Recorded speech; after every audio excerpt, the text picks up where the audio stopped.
Good morning mga lods, tayo makinig ng mass ngayong umaga. Naman nyo ako mga lods. Tayo ay makinig ng misa.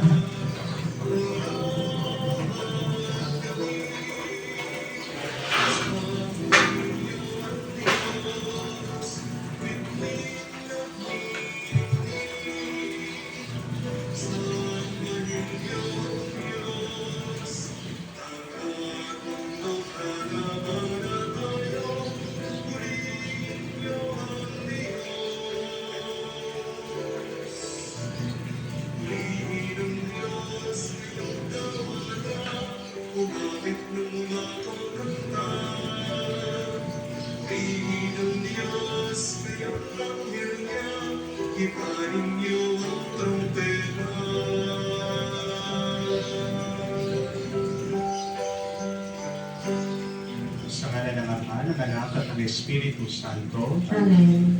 Sumainyo ang Panginoon. At sumainyo rin. Mga kapatid, sa panahon na tayo pinagpapala ng Diyos, magpasalamat tayo sa Kanya. Pero sa mga pagkakataon na tayo naman ay nahihirapan, tayo'y magsisi at magpakumbaba sa Kanya. Tandaan natin, mga pagpapala ng Diyos ay tulong niya sa atin. Pero madalas, wala tayong utang na loob sa Diyos. Tayo na nga ay tinunog ng grasya ng Diyos, pero patuloy pa rin tayo sa pagkakasala. Yan ang ating kahinaan. Kaya naman, palagi tayong bumabalik sa banal na misa para magpatulong pa rin sa Kanya. Aminin natin ang mga pagkakataon ng ating mga kahinaan, ang mga oras na tayo ay nahulog sa tukso. Aminin natin na hindi tayo malakas dahil ang Diyos lang ang ating lakas at buhay. Naway sa pagpapatawad ng Diyos, makita tayo muling karapat-dapat makatanggap sa mga banal na misteryo na muli magbibigay sa atin ng panibagong buhay at lakas para mapagpatuloy natin ang ating misyon dito sa mundo. Inaamin ko Sa makapangyarihang Diyos at sa inyong mga kapatid, na lubha akong nagkasala sa isip, sa salita, sa gawa, at sa aking pagkukulang. Kaya ay sinasamo ko sa mahal na Birhen Maria, sa lahat ng mga anghel at mga banal, at sa inyong mga kapatid na ako ipanalangin sa Panginoong ating Diyos. kaawaan tayo ng makapangyarihang Diyos, patawarin tayo sa ating mga kasalanan, at patnubayan tayo sa buhay na walang hanggan. Amen. Panginoon, kaawaan mo kami. Panginoon, kaawaan mo kami. Kristo, kaawaan mo kami. Kristo, kaawaan mo kami. Pinoon, kaawaan mo kami. Panginoon, kaawaan mo kami. Manalangin tayo. Ama naming makapangyarihan, maisaloob nawa naming palagian ang mga galing sa Espiritu ng kabanalan, upang sa salita at gawa ay aming magampanan ang lahat ng iyong mga kinalugdan. Sa pamamagitan ni Jesucristo kasama ng Espiritu Santo, magpa sa walang hanggan. Amen.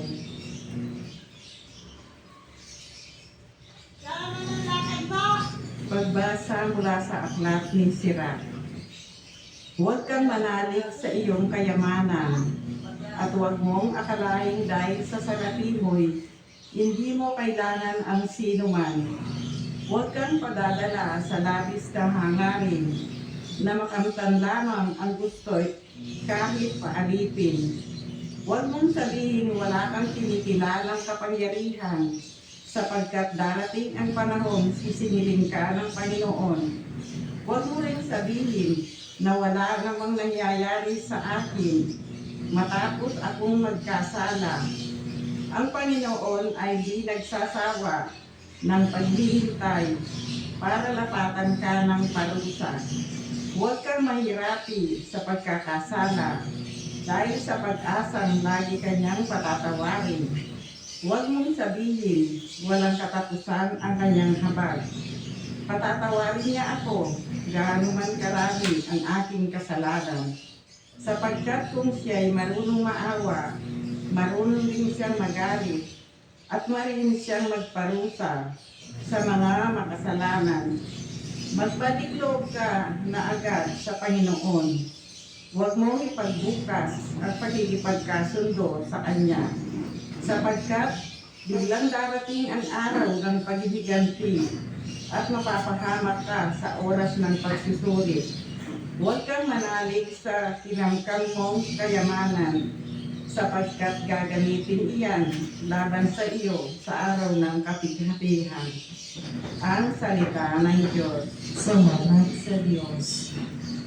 Mapalad ang umaasa sa Panginoon tuwina. Mapalad ang umaasa sa Panginoong tuwina. Mapalad ang taong hindi naaakit iyong masasama, upang sundan niya ang kanilang payo't maling halimbawa. Hindi sumasama sa sinumang taong ang lagi at hikay. Pagtawanan lamang at amak-hamakin ang Diyos na dakila. Nagaganap siyang laging magsasaliksik ng banal na aral.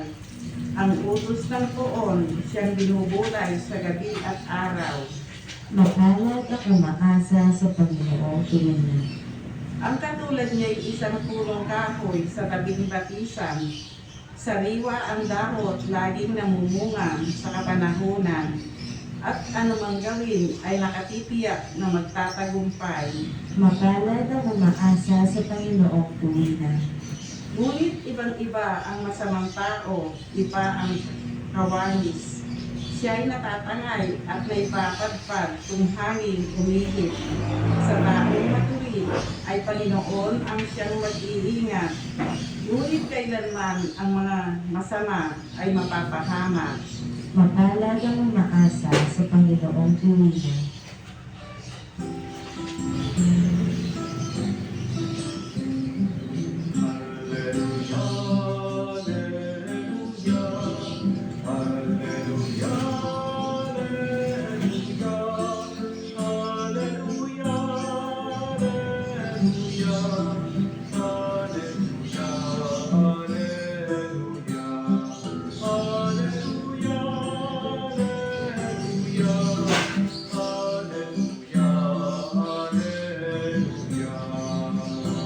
Gawin mo ang salita ng isang taong nagmula kundi sa Diyos na dakila. Aleluya, aleluya. Sumainyo ang Panginoon. At sumainyo rin. Ang mabuting balita ng Panginoon ayon kay San Marcos. Papuri sa iyo, Panginoon. Sa panahong iyon, sinabi ni Jesus sa kanyang mga alagad, "Sinasabi ko sa inyo, sino mang magbigay sa inyo ng isang basong tubig dahil sa kayo'y kay Kristo, ay tiyak na gagantimpalaan. Mabuti pa sa isang tao ang siya'y bitinan ng isang malaking giling ang bato sa leeg at itapon sa dagat, kaysa sa maging sanhi ng pagkakasala ng isa sa mga maliliit na ito na nananalig sa akin. Kung ang kamay mo ang nagiging sanhi ng iyong pagkakasala, putulin mo. Mabuti pa ang mapunta ka sa langit ng putol ang isang kamay kesa may dalawang kamay kang mahulog sa impyerno, sa apoy na hindi namamatay.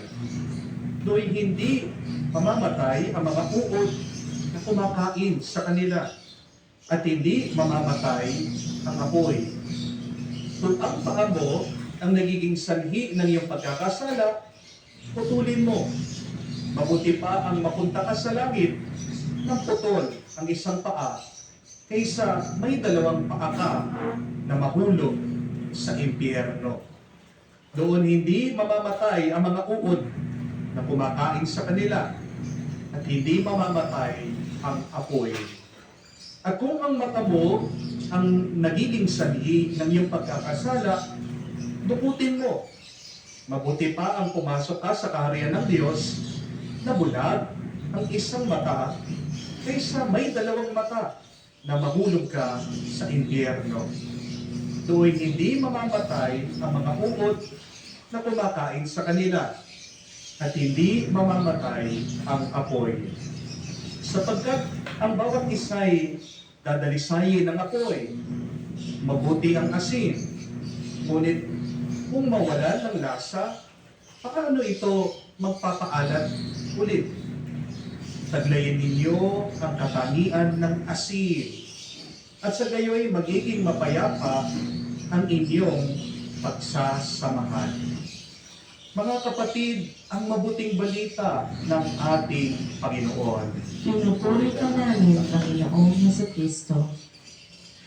Magandang araw po ulit sa inyong lahat. We have three misconceptions in our life. That is why we have a hard time living sin and changing our ways. Mag-ingat po kayo, baka may baluktot kayong paniniwala. Kaya hanggang ngayon, hirap na hirap kang magbago at pabalik-balik ka sa pagkakasala. The first one is, it is wrong to think that just because you are wealthy, you have the right to sin. May tao na ganyan mag-isip dahil mayaman sila, pinagpala sila. At dahil pinagpala sila, akala nila, pwede na nilang gawin ang lahat ng gusto nila. Pero mali po yan. Hindi porket may pera ka, dapat sumugal ka na. Hindi dahil may pambili ka, na dapat mag-drugs ka na. Hindi dahil mayaman ka, makapangyarihan ka, na pwede ka nang mang-abuso o gumamit ng ibang tao. Tandaan niyo po, hindi dahil kaya nang gawin, ay gagawin mo na ito. Yes, money can give you the power to do anything, but we must remember the warning of the first reading. Sabi po ng unang pagbasa, Tuloy tayo makinig, mga lods. pinapaalala sa atin, rely not on Mga deceitful 16 wealth, for it will minutes be yan no ang help misa. to you on the day of wrath. Pagkadami-dami man ng iyong pera, kapag oras na ng iyong paghuhusga, walang maitutulong sa'yo yan. Hindi ka maliligtas ng kayamanan mo sa kamatayan. Hindi naman natin masusuhulan ng Diyos. Hindi po ba? Ano ba ang meron sa atin na wala ang Diyos? Lahat ng meron natin ay galing sa may kapal. God doesn't need your money. Kaya nga, nakakatawa po, hindi po ba? May mga taong nagpapakamatay para lang magkapera. Pero kapag sila'y namamatay na, hindi man sila kayang buhayin ng kanilang pera. My dear friends, remember, when God gives you money, you should increase your capacity to love, not your capacity to spend. Ganyan tayo hindi po ba? Kapag dumarami ang ating pera, mas dumarami din ang ating gastusin. Kaya marami pa rin po sa atin, mahihirap pa rin. Kasi kahit na lumaki ang sweldo mo, yung iba, lumalaki din ang gastusan nila. Yung pong iba, kapag nagkapera, anong ginagawa? Ina-upgrade yung cellphone nila. Nagpapagawa agad sa bahay.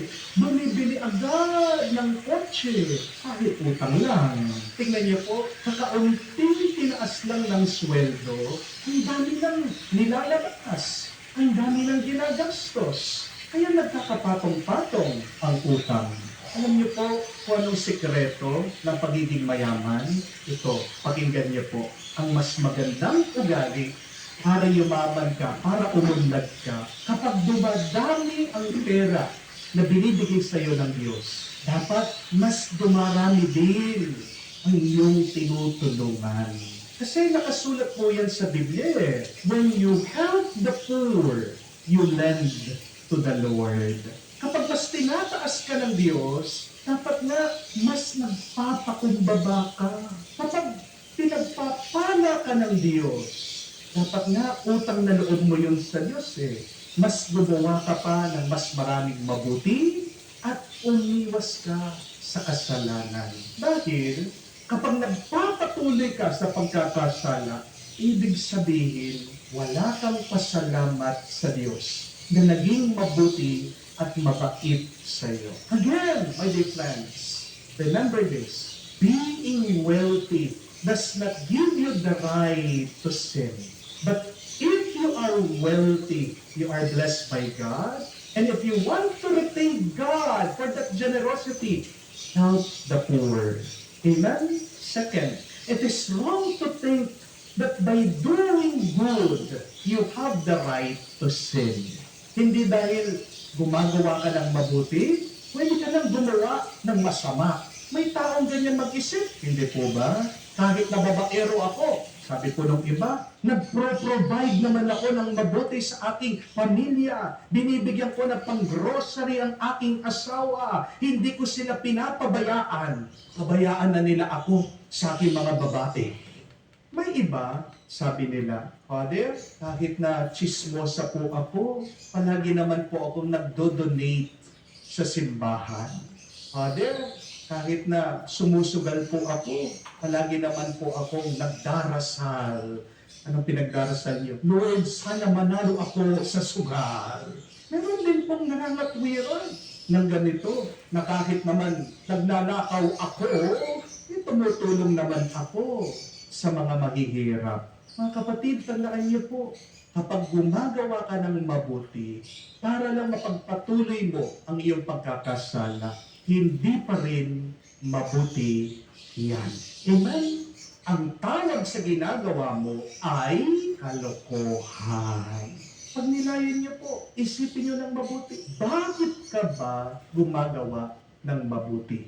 Bakit ka ba tumutulong? It is not enough to do good, but you must do good for the right reason. Kapag gumagawa ka ng mabuti at mali ang iyong dahilan, mali pa rin ang iyong ginagawa. Isipin niyo po ito. Halimbawa, minsan ikaw ay napadaan at merong nagtitinda ng buko juice. Binigay sa'yo yung buko dun sa baso. Kaya lang, may nakita ka, may langaw, may dumi. Sinabi mo dun sa nagtitinda, anong sabi niya? Ay, pasensya na po. Sige po, dagdagan ko na lang yung pong buko para maalis po yung pong dumi, yung langaw. Papayag ka ba? Di ba? Anong mas gusto mo? Palitan niya yung pong buko juice. Kahit na dagdagan niya ng dagdagan, kumalat na yung dumi doon, wala din pong kwenta, wala din pong halaga.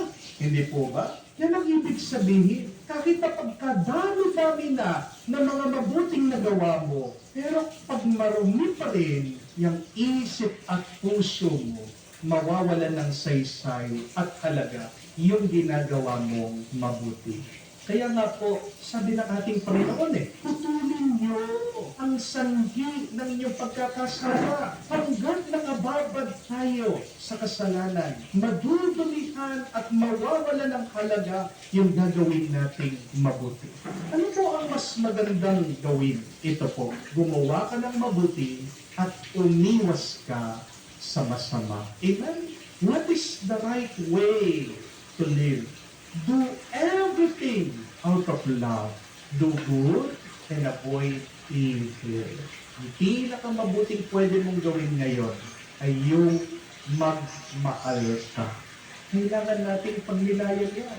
Kailangan natin itanong sa ating sarili, yung ating bang mga ginagawa ay nagmumula sa pagmamahal. Third and last, it is also wrong to think that just because you know God will forgive you, it doesn't give you the right to continue sinning. Ginagamit mo lang ang Diyos, kapatid, kapag inaabuso mo ang kapatawaran niya. Totoo, papatawarin ka ng Diyos. Tandaan niyo po ito, may araw at may panahon sa iyong paghuhusga. Balikan niyo po ang unang pagbasa. Sabi, magmadali kayo sa pagbabago dahil darating ang oras ng inyong paghuhusga, ng inyong kaparusahan. Paalala din po yan ng ating Panginoong Jesucristo sa ating nabasang Ebanghelyo. Sabi niya, kung hindi kayo magbabago, mahuhulog kayo sa impyerno. Jesus reminds us that hell is real. At 3 beses po, paulit-ulit niya na nilalarawan. Ano po ang impyerno? Na ito daw po ay may apoy na hindi namamatay. Meron daw po mga uod na kumakain sa atin. Totoo, ang impyerno. Meron mga ibang tao, ayaw magbago. Bakit? Anong kanilang paniniwala? Anong kanilang pag-iisip? Fake news lang ang impyerno. Subukan niyo po ito, ha? Kumuha po kayo ng lighter. Kumuha po kayo ng phosphor. Sindihan niyo po yung phosphor. Sindihan niyo yung lighter.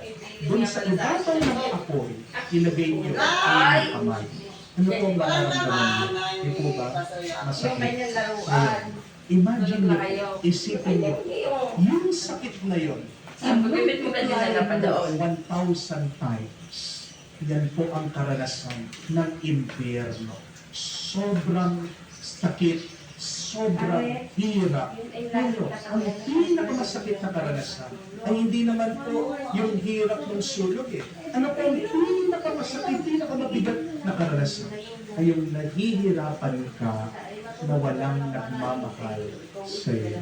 Yung pinakamahirap na karanasan ay yung naghihirap ka na walang tumutulong sa iyo.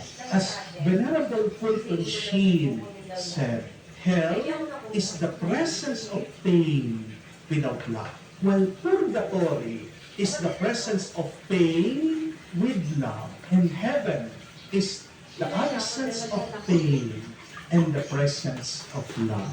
Ganda po, kapag nasa impyerno ka, ibig sabihin, puro paghihirap pero walang pagmamahal. Kapag nasa purgatorio ka, merong paghihirap, pero yan ay sa paglilinis ng iyong kaluluwa. Pinapahirapan ka ng Diyos dahil mahal ka niya. Para pag naging malinis ka na, magiging karapat-dapat ka sa langit. At ano po ang langit? Wala ng sakit, pero puro pagmamahal lang. Kapatid, huwag mo naman sanang sayangin ang kapatawaran ng Diyos. Hindi naman po natin alam, hindi po ba?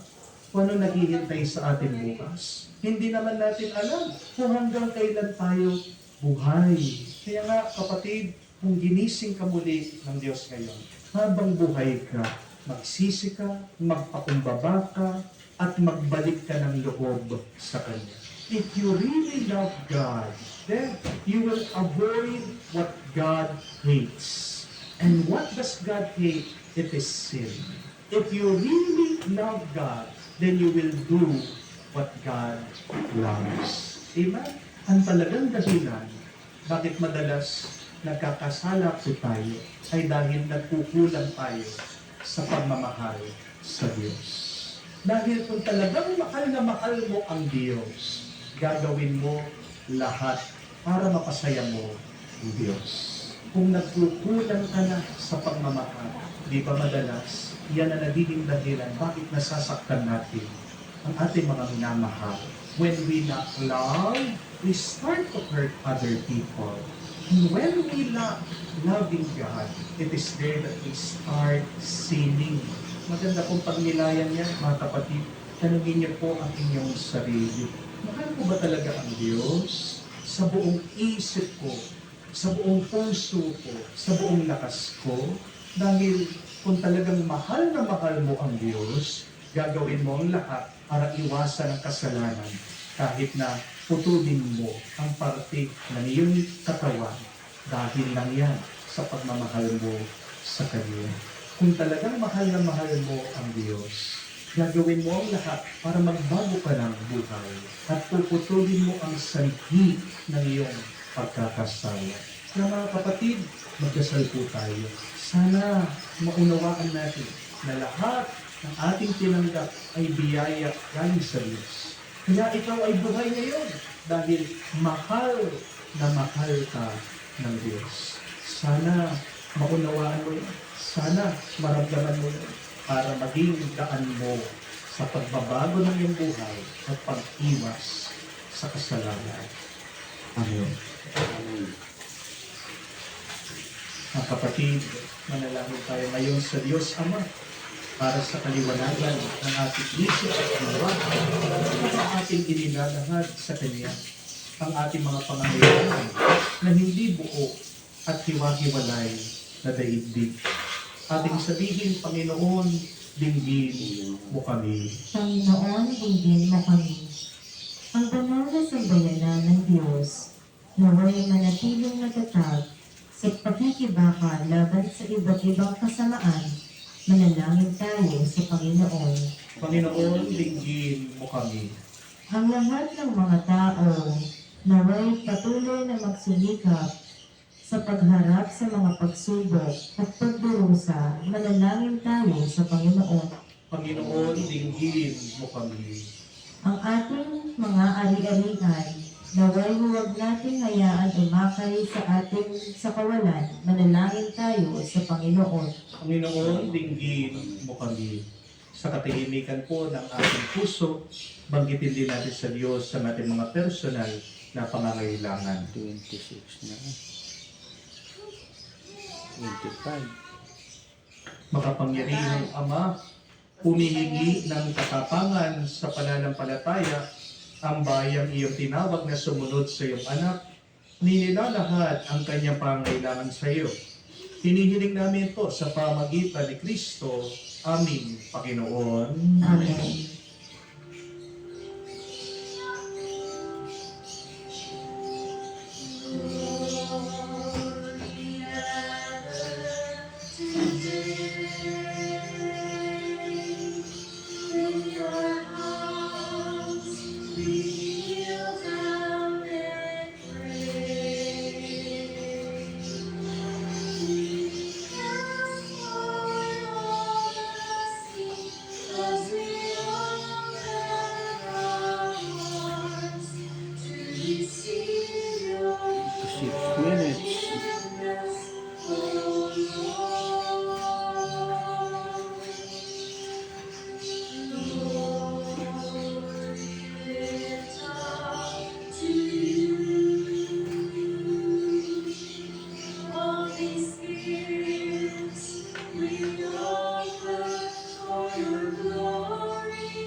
Ay, naku. Babulag ako eh. Nasisira na naman eh. Parang... Magbihis ka rin, hindi pa nakakabi. Oh, anong busy? Pagdating ko kanina i-isla ako. Kapay mo nga doon.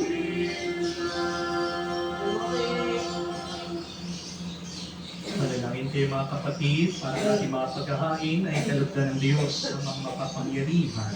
Tanggapin nawa ng Panginoon ang iyong paghahain sa iyong mga kamay, sa kapilingan niya at karangalan sa ating kapakinabangan at sa buong sambayanan niyang banal.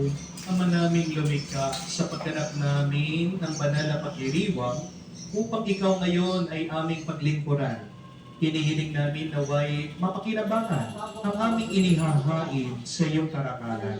Sa pamagitan ni Kristo kasama ng Espiritu Santo, magpa sa walang hanggan. Amen. Sumainyo ang Kami nagwalis na. At sumainyo rin, Itaas sa Diyos sa inyong mga puso at diwa. itinaas na namin sa Panginoon. Pasalamatan natin ang Panginoong ating Diyos.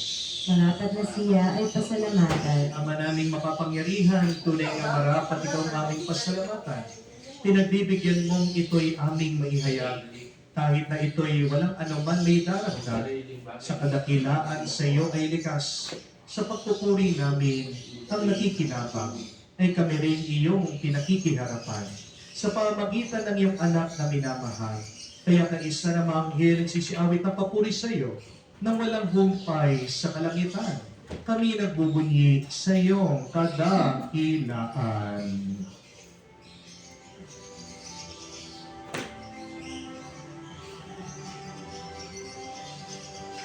Santo, Santo, Santo, Panginoon Diyos ng mga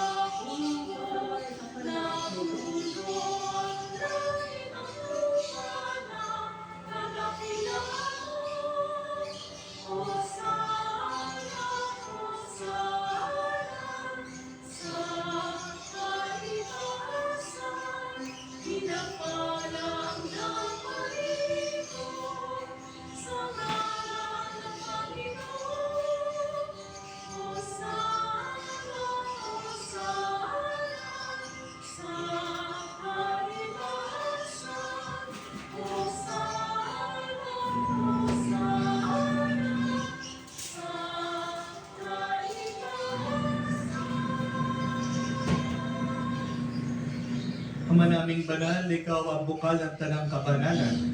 Kaya't sa pamagitan ng iyong Espiritu, gawin mong banal ang mga kaloob na ito upang para sa amin maging katawan at tugo ng aming Panginoong Yesu Kristo. Bago niya pinagtiisang pusang loob na maging handog, hinawakan niya ang tinapay, pinasalamatan kanya. Pinaghati-hati niya iyon, inabot sa kanyang malagad at sinabi, tanggapin ninyong lahat ito at kanin. Ito ang aking katawan na ihahandog para sa inyo.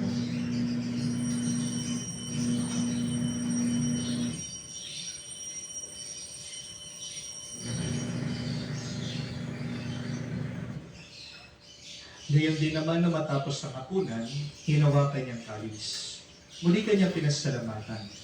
Inabot niya ang kalis sa kanyang malagad at sinabi, tanggapin ninyong lahat ito at inumin. Ito ang kalis ng aking dugo, ng bago at walang hanggang tipan. Ang aking dugo na ibubuhos para sa inyo at para sa lahat sa ipagpapatawad ng mga kasalanan. Gawin ninyo ito sa pag-alaala sa akin.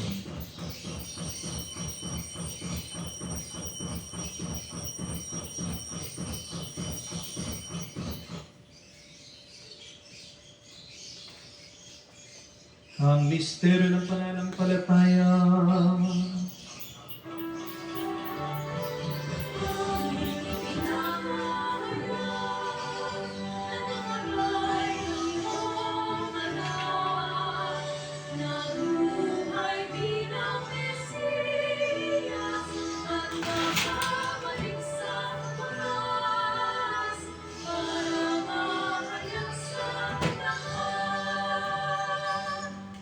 Ang mga ginagawa namin ngayon ng pag-alaala sa pagkamatay, muling pagkabuhay ng iyong anak. Kaya tinialay namin sa iyong tinapay bibigay buhay at ang kalis na nagkakaloob ng kaligtasan. Kami nagpapasalamat dahil kami ang minarapat na tumayo sa harap mo para maglingkod sa iyo.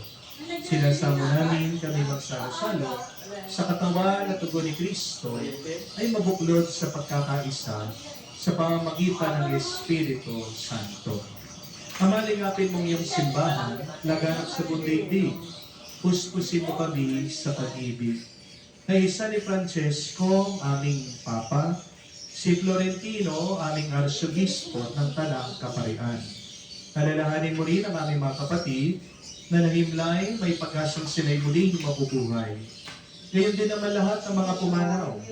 Kawan mo't sila't patuloyin sa iyong kaliwanagan. Kawan mo't pagindapatin kaming lahat na makasalo sa iyong buhay na walang wakas. Ang isa na mahal na Birhen Maria, Ina ng Diyos. Ang isa ni San Jose, kanyang malwalhating esposo. Ang isa ng mga apostol, lahat ng mga banal, na namuhay dito sa daigdig na kalugod-lugod sa inyo. May pagdiwang naman namin ang pagpupuri sa ikararangal mo sa pamamagitan ng iyong anak, aming Panginoong Yesu Kristo.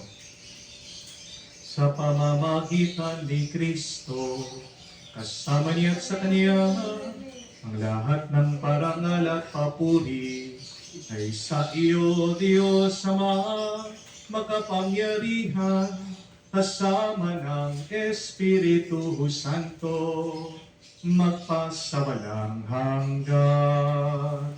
Amen, Amen, Amen.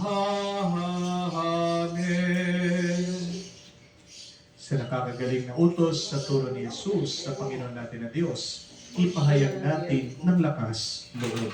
Kunting agad.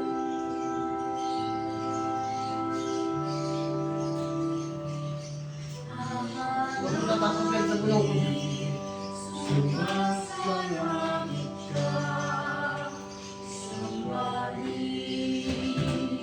ang anak mo, mapasa amin, ang kaharian mo, sundin ang mga Nagsampay tayo mga Lods.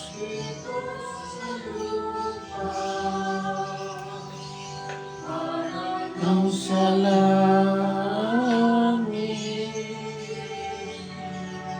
bigyan mo kami ngayon ng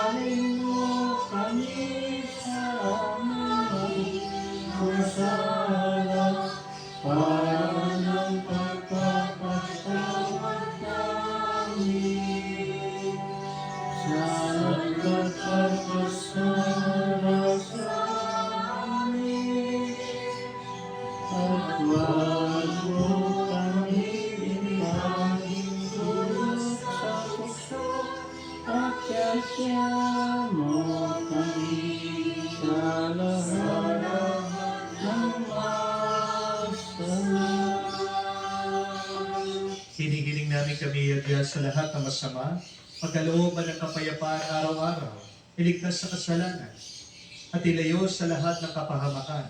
Samantalang aming pinanabikan ang nagilang araw ng pagpapahayag ng tagapagligtas namin si Yesu Cristo. Sapagkat iyo ang kaharian at ang kapangyarihan at ang kapurihan magpakailanman. Amen. Panginoong Yesu Cristo, sinabi mo sa mga apostol, kapayapaan ang iniiwan ko sa inyo. Ang aking kapayapaan, binibigay ko sa inyo. Tungayan mo aming pananampalataya at huwag ang aming pagkakasala. Pagkalooban mo kami ng kapayapaan at pagkakaisa ayon sa iyong kalooban. Kasama ng Espiritu Santo, magpang sa walang hanggan. Amen. Kapayapaan ng Panginoon ay laging sumainyo. At sumainyo. Magbigayan po tayo ng kapayapaan sa bawat isa. Please with you. Kapayapaan po sa inyong lahat.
Kapatid, naririto ang ating Panginoong Yesu Cristo, ang Kordero ng Diyos.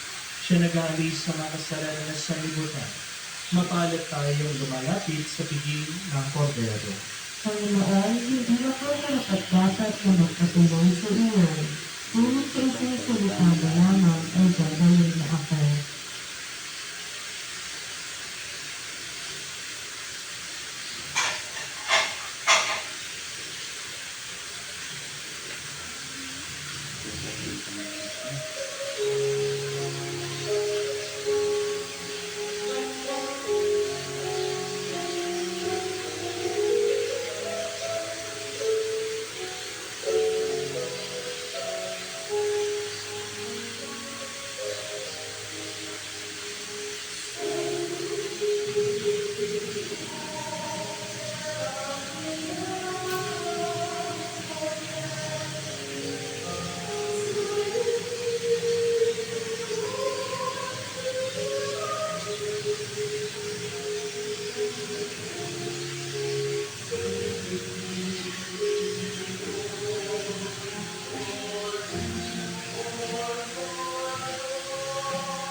Minutes na. Lampas ano pala.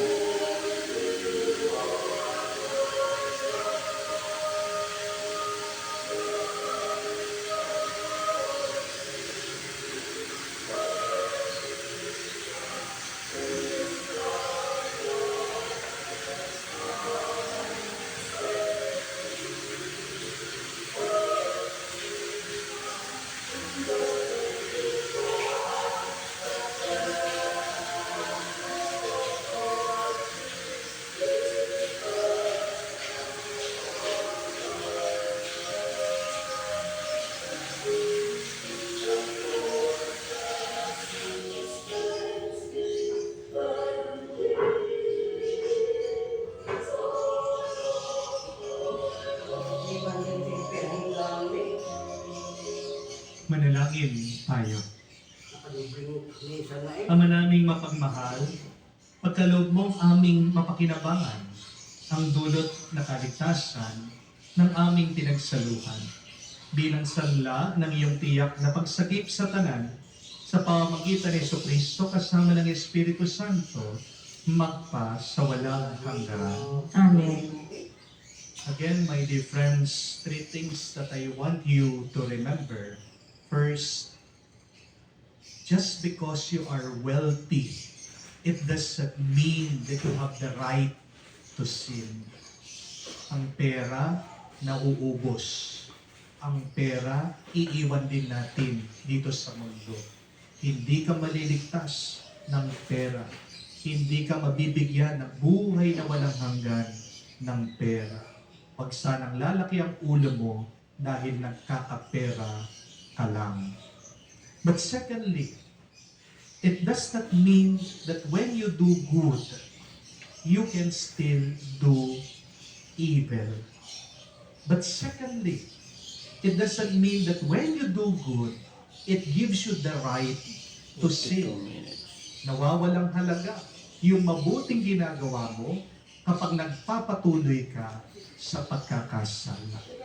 But third and last, it doesn't mean that when God forgives you, it gives you the right to continue sinning. Mapuputol na naman yung Kung vlog ko. mapagpatawad ang Diyos, magpasalamat ka, sa nautang na loob mo yan sa Diyos, umiwas ka na sa pagkakasala. Dahil tandaan niyo po, darating ang oras at panahon, haharap at haharap din tayo sa paghuhusga ng Diyos. Harinawa, pag tayo ay nakaharap sa Diyos, maging malinis tayo. Kahit na kakaunti, maging karapat dapat tayong mapabilang sa kaharian ng Diyos. Definitely, we can never be perfect, but we can be perfect through the love and the grace of God. Kaya, maganda pong pagnilayan ito, mga kapatid. Ano pa ba yung mga paulit-ulit kong pagkakasala? Paborito kong kasalanan na hindi ko matigilan, maiwanan, maputol sa aking buhay. Kapatid, habang may oras at panahon, pagsisihan natin ang ating mga kasalanan. Malapit na po ang Kwaresma, ang Ash Wednesday. Sana sa panahon po ng Kwaresma, kayo po ay makapag-confess. So before going to confession, try to reflect on your sins. Huwag po kayong magkukumpisal na pagkaupo nyo, sasabihin nyo sa pare, Father, hindi ko alam yung mga kasalanan ko eh. Diba? Sana handa po kayo bago kayo magkumpisa. Dahil hindi mo mababago ang iyong sarili kung hindi mo alam ang iyong mga nagawang mali. So, spend some time, my dear friends, again, to reflect. I know we don't want to look at these things in our life. Yet, they are very important to give time to check what are my sins. Dahil pag ikaw ay nagkakasala, ibig sabihin nagkukulang ang iyong pagmamahal sa Diyos. Kung tunay na mahal mo ang Diyos, buong isip, puso, kaluluwa mo, iiwasan mo ang ayaw ng Diyos. At ano ang ayaw ng Diyos? Yan ay ang kasalanan. Sumayin niyo ang Panginoon. At sumayin mo rin. Kaya ibasbasa ng Diyos. Pangyarihan sa lahat. Sa ngalan ng Ama, ng Anak, ng Tapos na Espiritu tayo. Santo. Maabot na ng Ang ating misa 45 minutes. Tapos na, Bye-bye. umayo kayo sa Sana kapayapaan ma-upload ni ito. Kristo. Salamat sa